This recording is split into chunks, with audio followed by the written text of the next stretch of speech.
ॐ गजाननं भूतगणाधिसेवितं कपितजम्बोफलचारुभक्षणम् उमासुतं शोकविनाशकारिकं नमामि विघ्नेश्वरपादपङ्कजं शान्ताकारं भुजगशयनं पद्मनाभं सुरेशं विश्वाधारं गगनसदृशं मेघवर्णं शुभाङ्गं लक्ष्मीकान्तं कमलनयनं योगिभिर्दानगम्यं वन्दे विष्णु भवहरं सर्वलोकैकनाथं।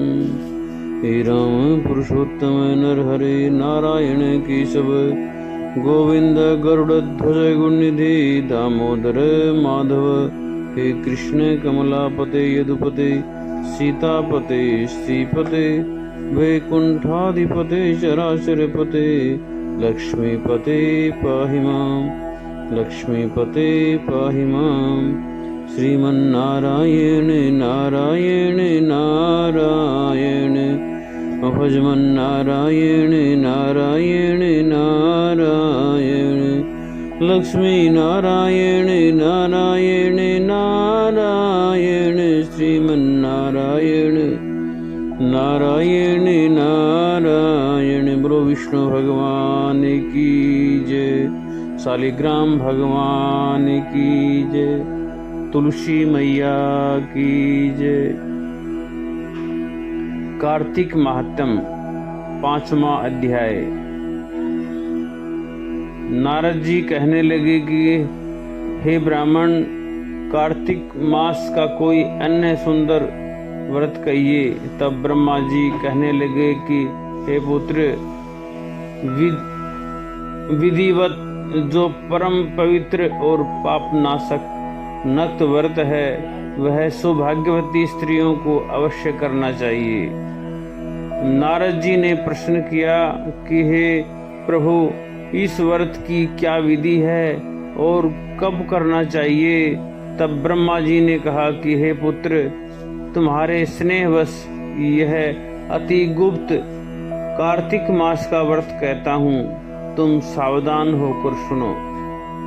कार्तिक शुक्ला पूर्णमासी को प्रातःकाल उठकर शौच आदि से निर्वृत होकर दंत मंजन आदि करके नदी संगम, नदी सरोवर, दबे कुंड, कूप या घर में स्नान करें।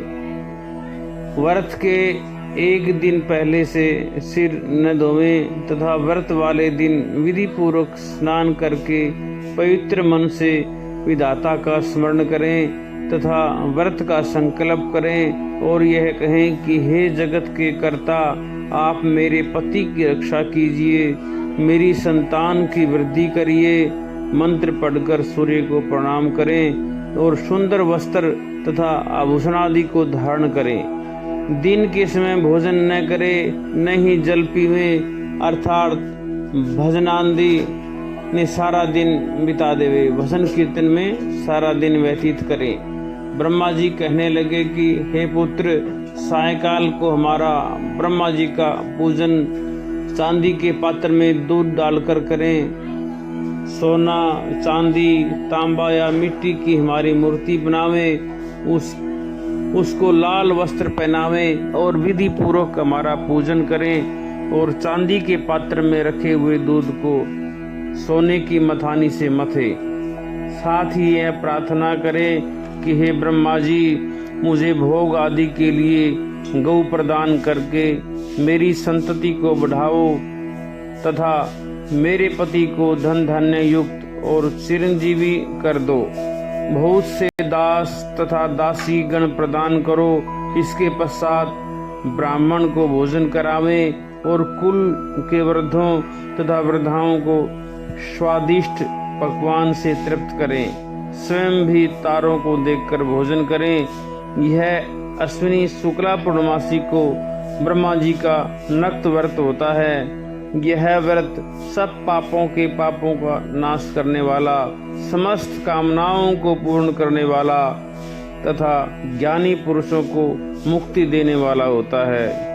भगवान जप, तप तथा तीर्थ स्नान से इतने प्रसन्न नहीं होते जितने इस व्रत से प्रसन्न होते हैं। जो ब्रह्मा जी के आगे इस दिन कपूर जलाता है उसको बड़े बड़े पापों तथा गौदान का फल मिलता है तथा उसके कई एक कुल वैकुंठ को प्राप्त होते हैं। जो केसर तथा कस्तूरी सहित कपूर अर्पण करता है उसके कई वंश ब्रह्मलोक को प्राप्त होते हैं। जो स्त्री इस दिन वस्त्र का दान करती है वह कपड़े के सूत्र के तारों की संख्या के बराबर करोड़ वर्ष तक वैकुंठ में वास करती है।